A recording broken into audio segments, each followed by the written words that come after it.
And now it is my pleasure to introduce our graduation speaker for today. And one of the greatest friends and champions of Webb that I know, alumnus Dr. Bob Connolly, class of 1989.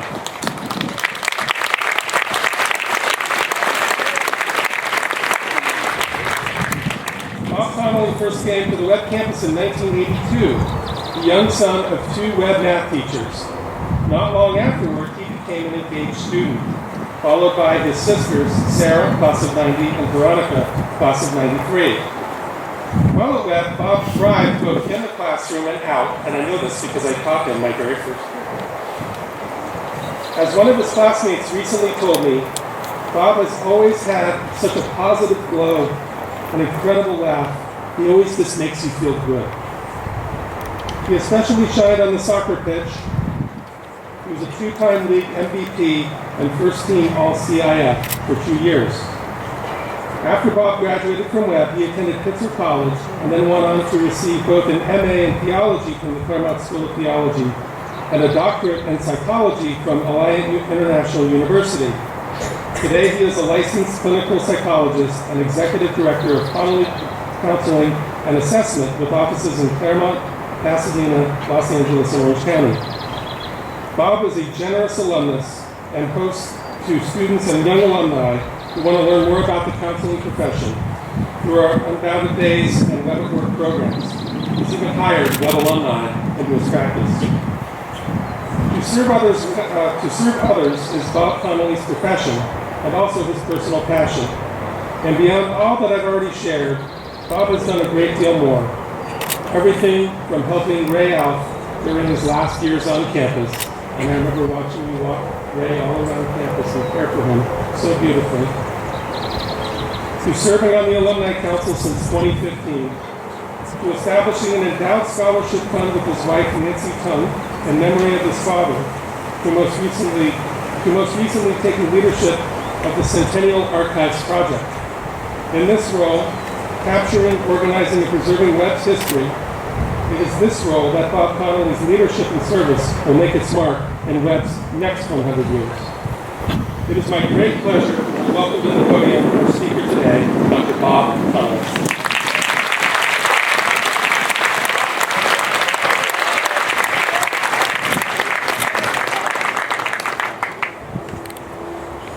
Thank you very much, Taylor, for that great introduction. I can't believe how long it's been since you and I were in classroom 105 in the mud building. You were teaching economic trends and forces to second semester seniors whose primary trend was counting the days to graduation. You exhibited great kindness and patience with us. Now you stand at the helm of my alma mater, having completed your 31st year on the Webb campus. What an achievement.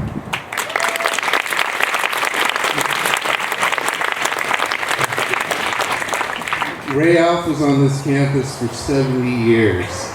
So only 39 more years to reach that milestone, Taylor. I think you can do it. Pace yourself.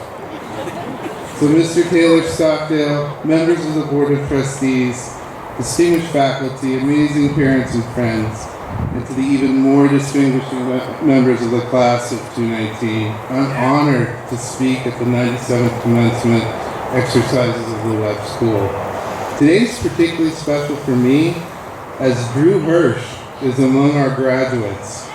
Drew's father, Jeff Hirsch, is a friend and classmate of mine who graduated with me back in the old days in 1989. Jeff gave an inspiring Sunday chapel talk just 13 days ago, so I'm grateful to speak at his son's graduation. Yes.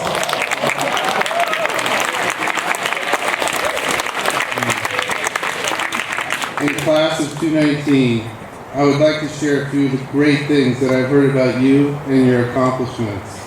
All of you were admitted to a selective 4-year college or university, and an impressive 90% will attend a college ranked in the top 10% in the nation.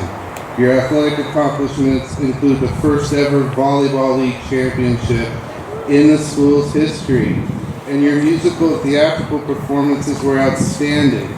But what could be the greatest accomplishment of your 4-year run is sitting at the same long lunch table for every lunch that you attended on campus.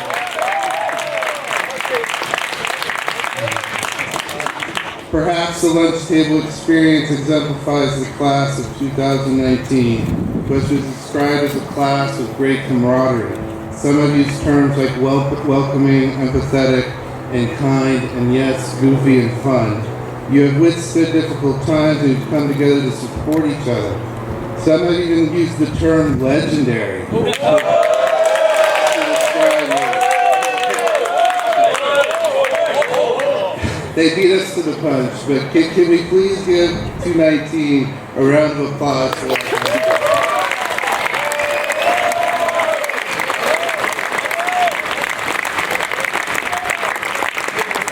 No one gets through the Webb experience without the support of loved ones who believe in them and are confident of their success.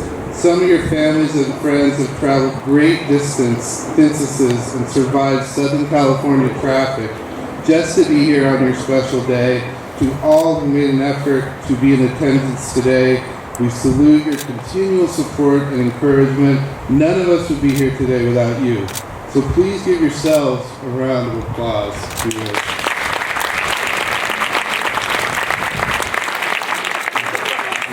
As Taylor briefly mentioned, well, I've been coming up to the Webb campus for the past 38 years, and I've had a slightly different experience at Webb than you gentlemen. I grew up in Claremont, just a whole 3 miles south of here. And at the age of 11, my parents sat me down with my 2 younger sisters and informed us that they were both going to teach math at a place called the Webb Schools. We were going to move on campus and live at the school.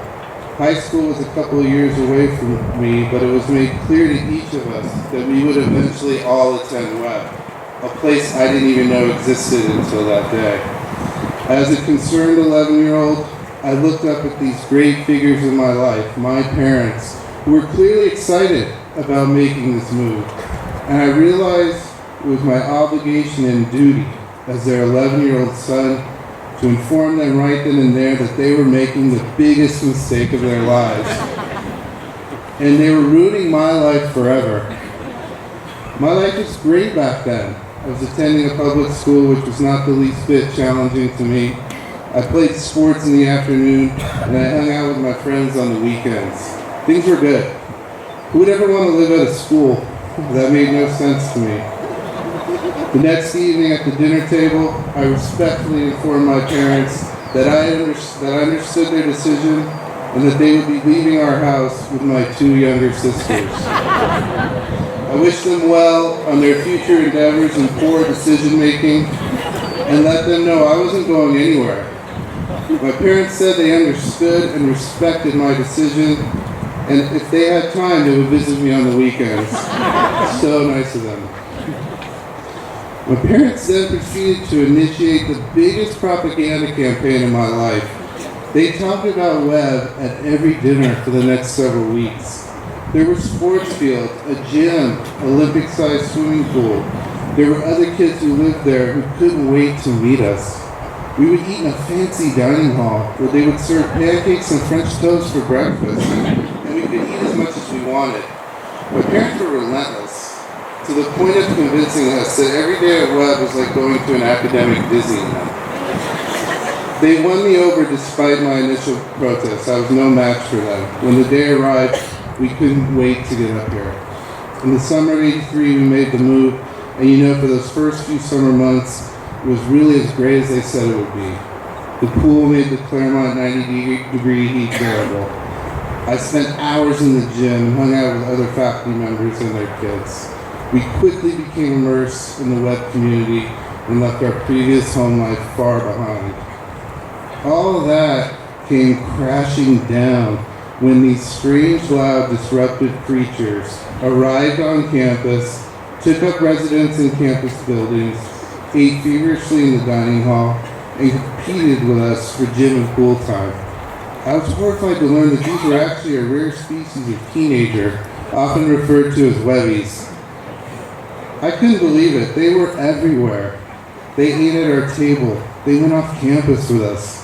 They were even at our house in the evenings, asking for extra help. And tragically, they ate all our cookies and baked goods.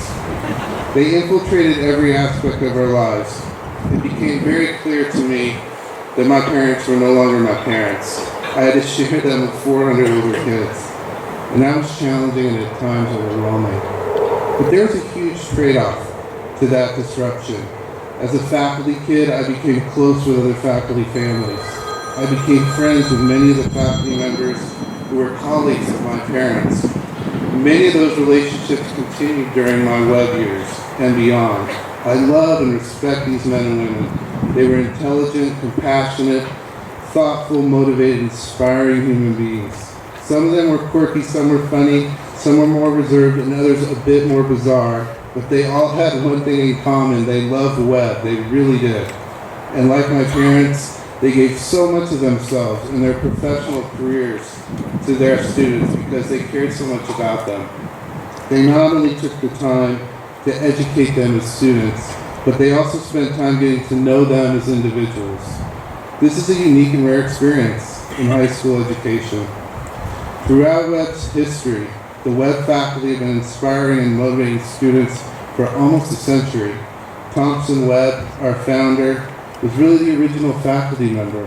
He was a faculty kid, a student, and later a teacher at his father's school in Bell Buckle, Tennessee.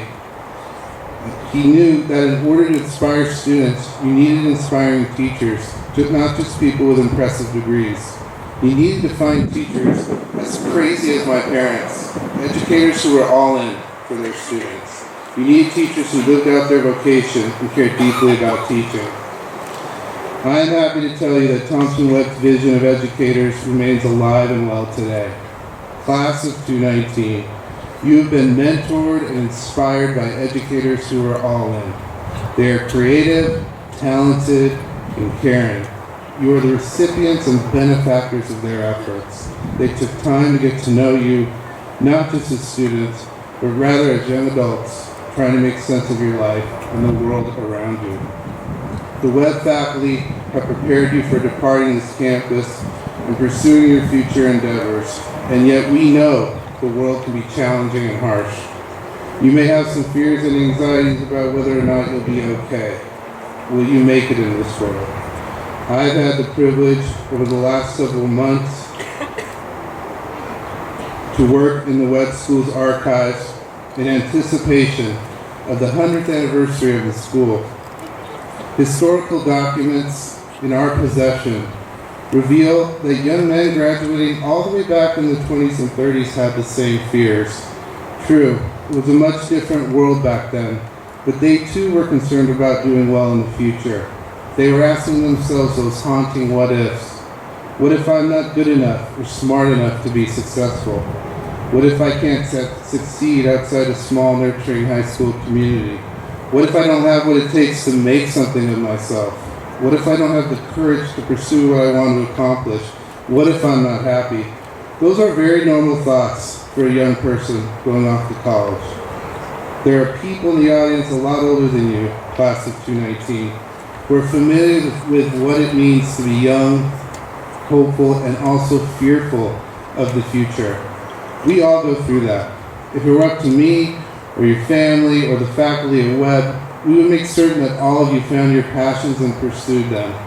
We would make it so that all of you would be happy and healthy, living full and productive lives. All of us here today would give you that certainty if we could. Unfortunately, we can't, and that's not the way life works, but I do want you to know, 219, that you have a tremendous start to your life. I believe in your possibilities. I believe that you can and will achieve great things. And best of all, you don't have to do it alone. Here are 3 reasons why I believe in your future. Number 1, I believe in your future because you've had one of the best high school educations in the entire country. I truly believe that. No education is perfect, but yours has been progressive and opportunistic. It has encouraged you to be passionate about whatever you pursue, whether it is in the medical field, education, theater and the arts, being a parent, or managing a major corporation. Whatever it is, be passionate about it. Number 2, I believe in your future because you have each other. Support one another through the difficult times and celebrate with one another on your accomplishments. Be honest with each other and don't be afraid to reach out if you are that Webby who is struggling. We all go through difficult times and we all need support. Maintain your Webb friendships over the years. Make an effort to stay in touch. And finally, number 3, I believe in your future because on graduation day you become members of the Alumni Association of the Webb schools. And let me tell you, we are an extraordinary group of women and men.